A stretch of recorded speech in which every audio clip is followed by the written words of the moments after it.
Bismillahirrahmanirrahim. Assalamualaikum warahmatullahi wabarakatuh. Alhamdulillah Rabbil alamin. Wassalatu wassalamu ala Rasulillah Sayyidil anbiya wal mursalin. Asyhadu an la ilaha illallah al-malikul haqqul mubin. Wa asyhadu anna Muhammadan abduhu wa rasuluh al-mab'uts rahmatan lil alamin, amma ba'du. Alhamdulillah kita selalu bersyukur kehadirat Allah. Minimal ada 3 alasan kita bersyukur, selalu bersyukur. Yang pertama, wa qalilun min ibadiyasy syakur. Ternyata kata Allah di surat Saba ayat 13, sedikit hamba-hambaku yang bersyukur.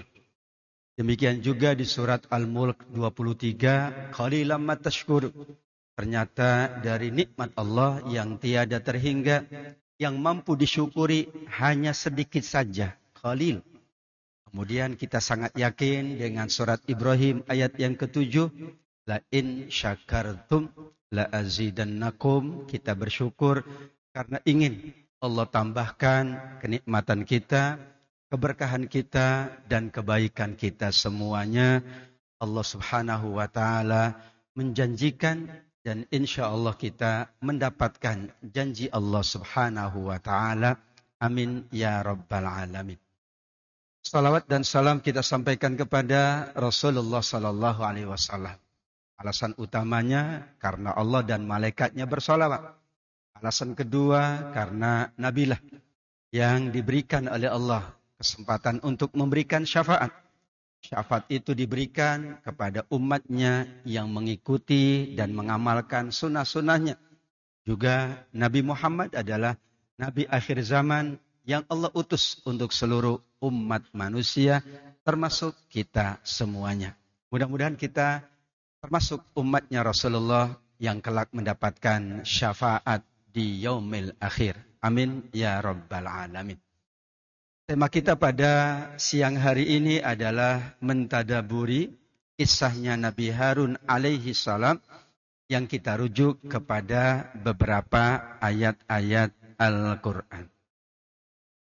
Kita mengenal Nabi Harun dan banyak diceritakan oleh Al-Quran. Harun itu adalah putranya Imran, di mana kita mengenal ada surat yang Allah sebut dengan Imran, tapi dengan keluarganya surat Ali Imran. Garis keturunannya sampai kepada Nabi Ibrahim. Nabi Ibrahim, kemudian sebelumnya ada putranya Ishak, sebelumnya ada Yakub, ada Lawi, ada Azir, dan kemudian ada Qahith. Dalam pandangan para ahli sejarah, Nabi Harun ini dikatakan saudaranya Nabi Musa. Alasan utamanya, kerap Musa dan Harun disebut berdampingan. Kalau disebut selalu berdampingan, kemungkinan ada hubungan yang sangat dekat. Dan hubungan paling dekat adalah hubungan keturunan atau persaudaraan. Ini yang dikatakan oleh Nabi Musa sendiri, Haruna akhi. Harun itu saudaraku. Tentu makna persaudaraan sangat luas. Tetapi menurut ahli sejarah, persaudaraan ini adalah persaudaraan kandung. Maka silsilahnya kalau kita lihat, Yukabid, ibunda dari Nabi Musa dan Nabi Harun, memiliki 3 anak. Yang pertama, yang paling tua, yaitu perempuan, namanya Maryam. Kemudian ada 2 laki-laki, disitulah diberi nama dengan nama Harun, diberi nama dengan nama Musa alaihi wassalam. Berarti kalau petunjuk surat Toha 30 difahami oleh para ahli sejarah, maka Nabi Musa adalah bersaudara dengan Nabi Harun alaihi wassalam. Kemudian dilacaklah menurut sekian banyak alasan-alasan kenapa Nabi Musa dan Nabi Harun selalu berdampingan. Yang pertama tadi sudah disebutkan secara nasab.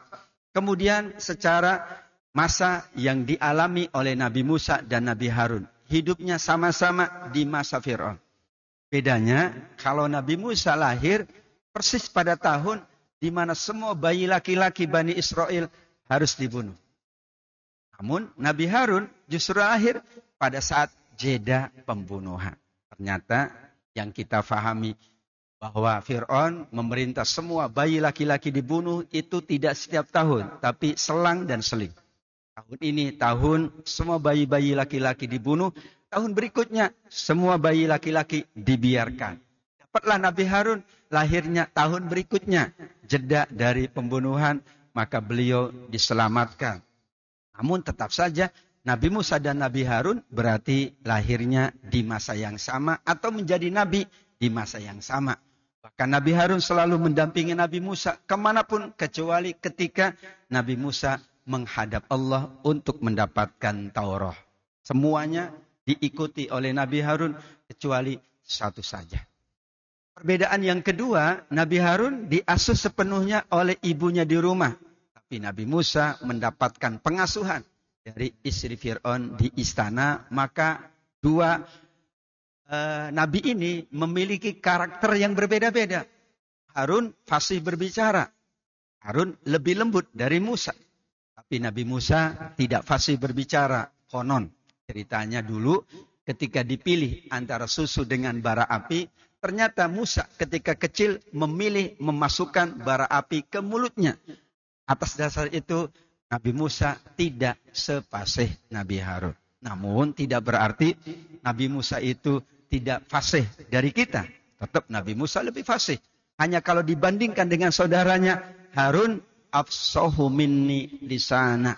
Nabi Musa yang mengatakan Harun itu lebih fasih dariku. Ini perbandingannya Nabi dengan Nabi. Kalau dengan kita, tentu Nabi Musa lebih fasih dari kita semuanya. Maka Nabi Harun selalu mendampingi kemanapun. Menghadapi Fir'aun, kemudian menghadapi tukang sihir, membawa Bani Israel keluar dari Mesir, menyeberangi Sinai, kemudian menghadapi berbagai kehidupan yang sulit di padang pasir.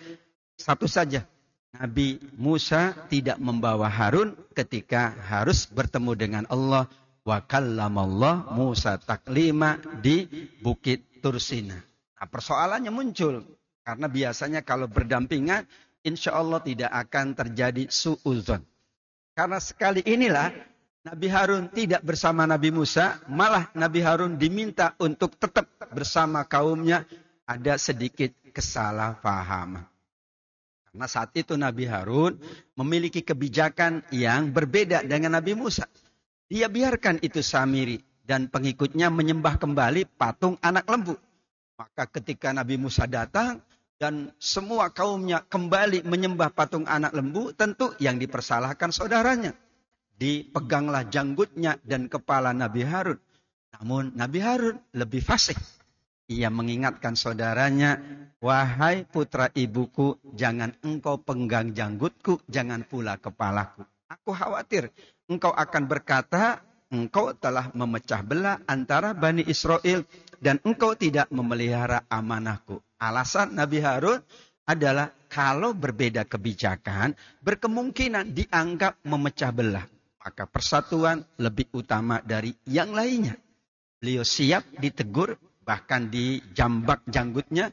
Karena yang penting bagi Nabi Harun adalah persatuan dari semua Bani Israel. Subhanallah. Itulah apa yang disampaikan oleh Nabi Harun. Padahal Nabi Musa sudah sangat kesal. Bahkan dia katakan, afa asaita amri. Jangan-jangan ente sengaja melanggar perintahku.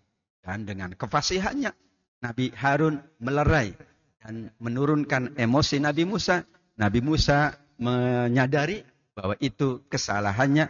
Itulah surat Toha 93 sampai dengan 94. Berarti Nabi Harun memang memiliki kefasihan. Artinya beliau bisa meredakan emosi meskipun saudaranya yang notabene watak dan karakternya amat sangat berbeda.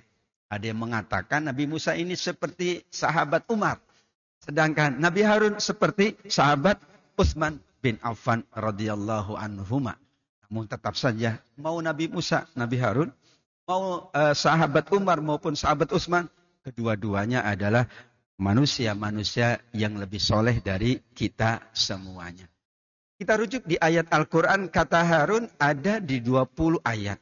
Al-Baqarah ada di 1 kali, An-Nisa, Al-An'am, Al-A'raf 2 kali, Surat Yunus 1 kali, surat Maryam 1 kali, surat Toha yang paling banyak. Sebagaimana tadi misunderstanding antara Nabi Musa dan Nabi Harun. Di surat Al-Anbiya sekali. Dan terakhir di surat As-Saffat sebanyak 2 kali. Yang sangat spesial dari ayat-ayat itu menurut para ulama tafsir adalah surat Maryam ayat 28. Tadi secara nasab bahwa Musa dan Harun lahir dari Yukabid. Yukabid adalah istri dari Imran.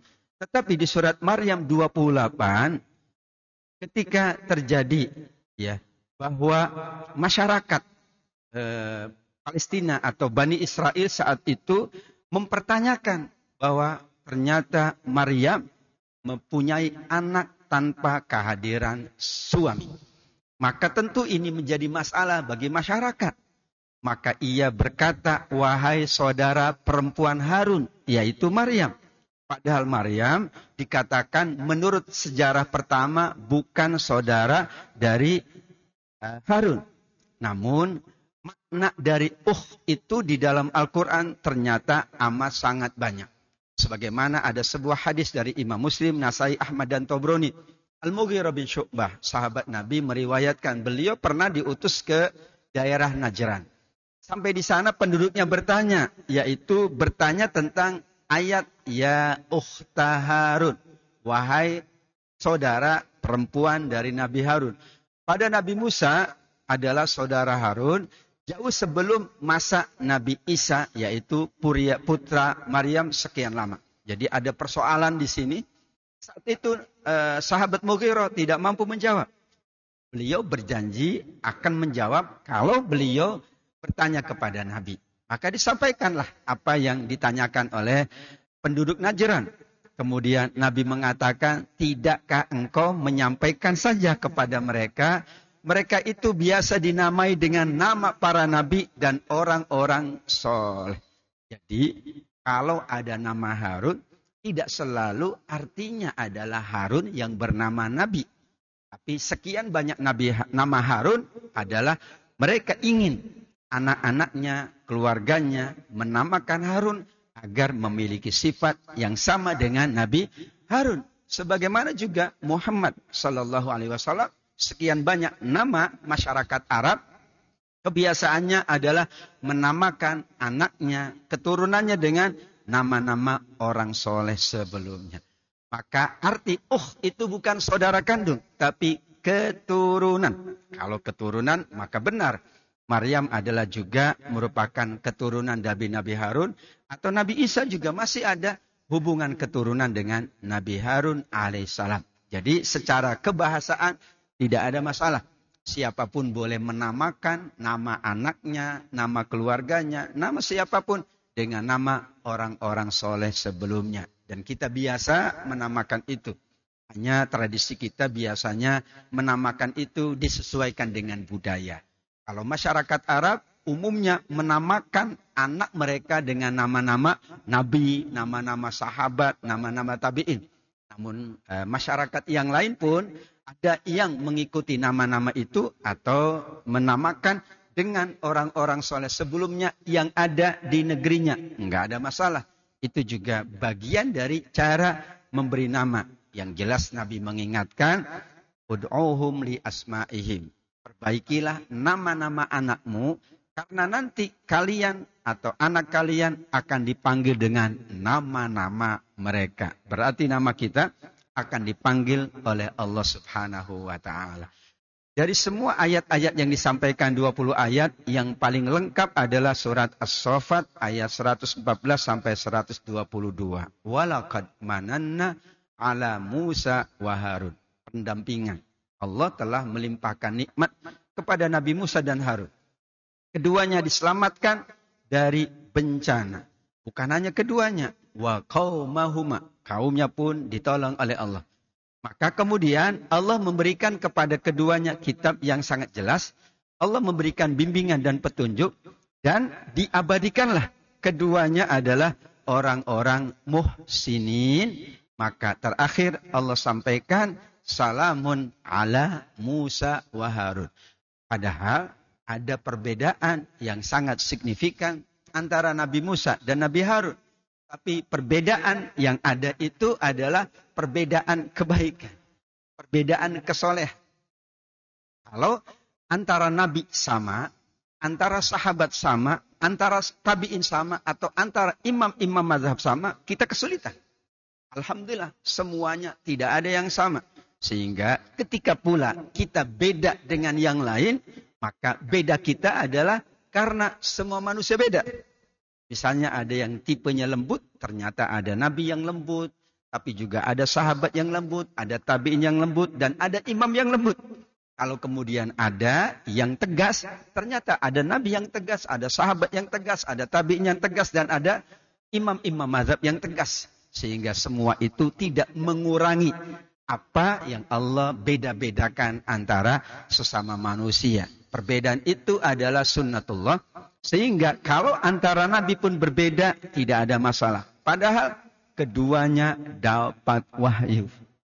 Kalau wahyu mereka berbeda-beda, maka pemahaman atas wahyu juga wajar kalau berbeda-beda. Sehingga kalau wahyu itu beda-beda antara nabi, maka berkemungkinan pemahaman kita atas wahyu juga berbeda-beda. Karena disitulah pentingnya penafsiran atas semua ayat-ayat Allah.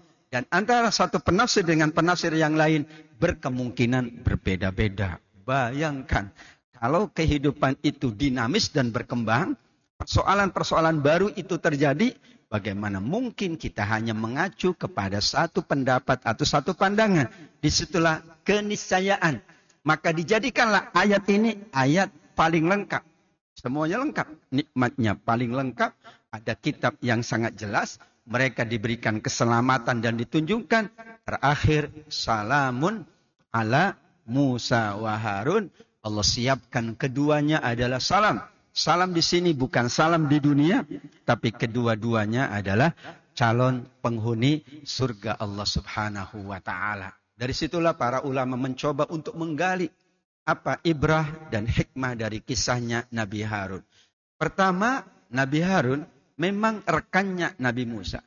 Meskipun posisinya berbeda, tetap Nabi Musa lebih ringan dalam berdakwah karena ada sahabatnya yang bernama Harun. Demikian juga Harun merasa ringan karena ada Musa yang berbeda dengan dirinya. Dan subhanallah, dalam berbagai kehidupan ternyata selalu Allah dampingkan dua manusia yang berbeda supaya saling melengkapi. Ada Abu Bakar, ada Umar, berbeda. Ada Utsman, ada Ali, berbeda. Dan di situ saling mendampingi. Ada Muhajirin, ada Ansor. Berbeda banget antara Muhajirin dan Ansor. Dan pertemanan keduanya adalah pertemanan dalam kebaikan yang mungkin dipenuhi dengan suka atau dipenuhi dengan duka. Ada kehidupan-kehidupan sulit yang dialami oleh keduanya, namun ada kehidupan-kehidupan senang yang dialami oleh keduanya. Tapi pertemanan mereka adalah pertemanan dalam kebaikan. Pentingnya kepastian lisan sekaligus pendirian yang kuat dan tegas. Wallahu a'lam. Ternyata Nabi Harun itu selain dari fasih juga sebenarnya ketegasannya ada pada pendirian. Kalau Nabi Musa ketegasannya ada pada ucapan-ucapannya. Sehingga sebenarnya antara Nabi Musa dan Nabi Harun terjadi titik temu. Yaitu meskipun secara lisan tidak fasih, namun sama saja Nabi Musa adalah tipe orang yang tegas, orang yang kuat. Dan Harun pendiriannya kuat. Kenapa? Biasanya kalau orang itu lisannya lembut, dianggap pendiriannya enggak kuat dan tegas. Pada Nabi Harun membuktikan. Meskipun ia lembut, lisannya fasih, tapi pendiriannya juga kuat dan tegas. Ketika terjadi kesalahpahaman, kalau pendirian Nabi Harun tidak kuat, mungkin Nabi Harun tidak mengatakan bahwa ini menjaga kesatuan dan persatuan. Beliau sangat yakin itulah yang dijaga betul. Maka menjaga persatuan adalah sesuatu yang sangat penting sebagaimana isyarat dari surat Toha ayat 94. Ada sedikit ilustrasi yang menarik. Ketika Nabi Musa menjambak atau memegang janggut dari Nabi Harun, maka saking kuatnya Nabi Musa alaihissalam, maka berwarna putihlah janggut yang dipegang. Yang tidak dipegang itu menjadi tetap berwarna hitam. Maka inilah kombinasi yang ada. Mungkin kita kalau suka memegang janggut akan menjadi putih. Yang jarang dipegang akan hitam. Tapi ini adalah ilustrasi saja. Ada yang mengatakan tidak begini sesungguhnya. Namanya juga ilustrasi, ya tentu kekuatan Nabi Musa berarti kekuatan yang sangat dahsyat. Satu orang saja dipukul oleh Nabi Musa, ada yang meninggal langsung di tempat, di TKP. Itu yang terjadi ketika Nabi Musa berada di Mesir sebelum pindah ke Madian. Ini pula Nabi Harun saudaranya dijambak janggutnya ternyata berubah warnanya menjadi hitam, yang tidak dijambak putih, yang tidak dijambak tetap berwarna hitam. Tapi sekali lagi sekedar ilustrasi, kebenaran riwayatnya wallahu a'lam bishawab. Nah, setelah Nabi Musa dan Nabi Harun, maka ada kisah yang menarik, yaitu Bani Israel kemudian dipimpin oleh Yusha bin Nun. Kita ingat ada Nabi Musa bertemu dengan Khidir, yang menemani Nabi Musa namanya Yusha bin Nun, yaitu muridnya yang sangat setia, di mana bertemu dengan Nabi Khidir di pertemuan dua lautan. Setelah berhasil membawa ke tempat yang dijanjikan untuk Bani Israel, yaitu Palestina, maka saat itu mereka memohon diberikan raja yang dapat mengalahkan Jalut yang sangat perkasa. Yusha bin Nun lantas menunjuk Talut. Tetapi mereka menolak karena Talut tidak memiliki keistimewaan. Namun kata Yusha bin Nun, Talut diberikan oleh Allah tanda bahwa dia layak menjadi raja untuk kalian. Salah satunya adalah Talutlah yang nanti akan membawa tabut. Di dalam tabut itu banyak peninggalan Nabi Musa dan Nabi Harun. Setelah disampaikan itu, barulah mereka setuju bahwa Talutlah yang akan menjadi raja Bani Israel pasca Nabi Musa, pasca Nabi Harun, pasca Yusha bin Nun. Yusha bin Nun bukan Nabi, tapi dia murid dari Nabi Musa alaihi salam. Disinilah mereka kemudian setuju sesuai dengan Al-Baqarah 248. Wa qala lahum nabiyyuhum. Berkatalah nabi mereka kepada mereka, tanda ia menjadi raja, kembalinya tabut kepadamu. Di dalamnya ada ketenangan dari Tuhanmu dan ada peninggalan dari keluarga Nabi Musa dan Nabi Harun. Tabut itu yang membawa adalah malaikat. Ilustrasinya bahwa tabut ini sebagaimana kitab Taurat, sebagaimana kitab Az-Zabur, yaitu kitab yang isinya adalah petunjuk dan tuntunan Allah yang dibawa oleh malaikat-malaikat Allah. Setelah terbukti bahwa tabut ada di tangannya Talut, mereka sepakat dan setuju bahwa nanti yang akan menjaga mereka adalah Talut untuk melawan Jalut. Dan kita kemudian mengenal ada Nabi Daud alaihissalam yang ikut serta bersama Talut untuk mengalahkan Jalut. Karena Talut tidak dapat mengalahkan Jalut, tapi kemudian Nabi Daud alaihissalam yang dapat mengalahkan Jalut. Wa qatala Daudu Jalut. Disitulah tidak berakhir. Setelah selesai Nabi Musa dan Nabi Harun, ada kemudian Nabi Daud alaihissalam, dan tetap saja kaumnya tidak mau beriman, yaitu kaum yang kita kenal dengan Bani Israel. Inna fi dzalika la ayat in kuntum mu'minin.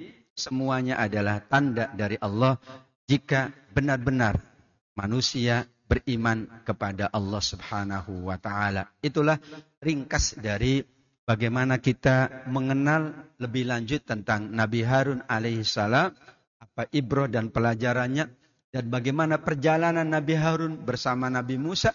Dan Allah Subhanahu wa taala memberikan masing-masing kelebihan, tapi kelebihan dan perbedaan mereka bukan dalam kerangka kita hanya mengikuti satu nabi. Tapi kerangka kita adalah menyesuaikan diri kita dengan nabi-nabi yang ada, sesuai pula dengan karakter kita, sesuai pula dengan keadaan dan kemampuan kita. Kata Profesor Muhammad Al-Ghazali bahwa jika kemudian hanya ada satu nabi yang jenisnya sama, atau semua nabi sama watak dan karakternya, maka kita tidak bisa mencontoh para nabi. Atau kalau para sahabat semuanya sama kayak Umar, sahabat semuanya sama kayak Utsman, sama seperti Ali, sulit kita mencontoh. Karena kita sudah Allah ciptakan berbeda-beda. Tapi alhamdulillah ada sahabat Bilal, ada sahabat Umar, ada sahabat Utsman, ada sahabat Salman, ada sahabat Khalid, ada Nabi Musa, ada Nabi Isa, ada Nabi Nuh, ada Nabi Yunus, ada nabi-nabi yang sangat banyak. Tawarannya adalah bahwa masing-masing nabi, sahabat, tabi'in, tabi'in, dan para ulama itu adalah representasi atau merupakan cermin dari kita semuanya. Sehingga kita mudah untuk mencontoh mereka.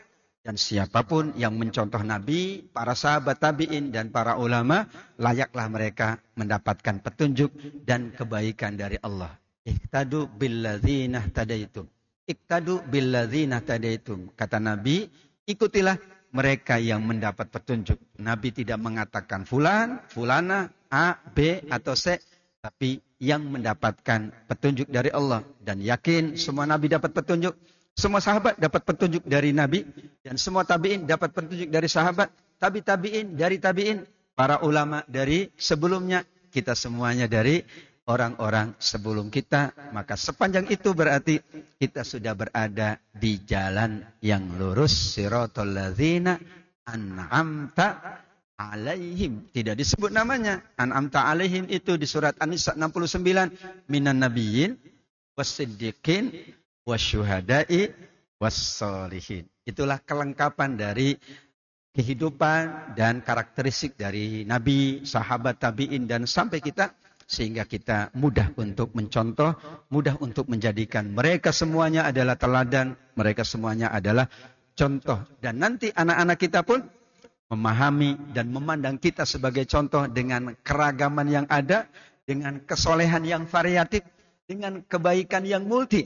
Karena disitulah anak-anak kita pun akan multi, akan berbeda, akan beragam. Sehingga mereka mendapatkan anutan yang jelas untuk kehidupan mereka semuanya di masa yang akan datang. Wallahu a'lam bishawab. Demikian jamaah yang dimuliakan oleh Allah Subhanahu wa taala, catatan ringkas dari tadabbur ayat-ayat tentang Nabi Harun alaihi salam. Mudah-mudahan kita banyak mengambil hikmah, banyak mengambil pelajaran dan pengajaran dari kisah beliau yang sangat agung menurut ayat Al-Qur'an maupun hadisnya Nabi Muhammad sallallahu alaihi wasallam. Amin ya rabbal alamin. Kita tutup majelis yang mulia ini dengan doa penutup majelis. Subhanakallahumma wa bihamdika asyhadu an la ilaha illa anta astaghfiruka wa atubu ilaika.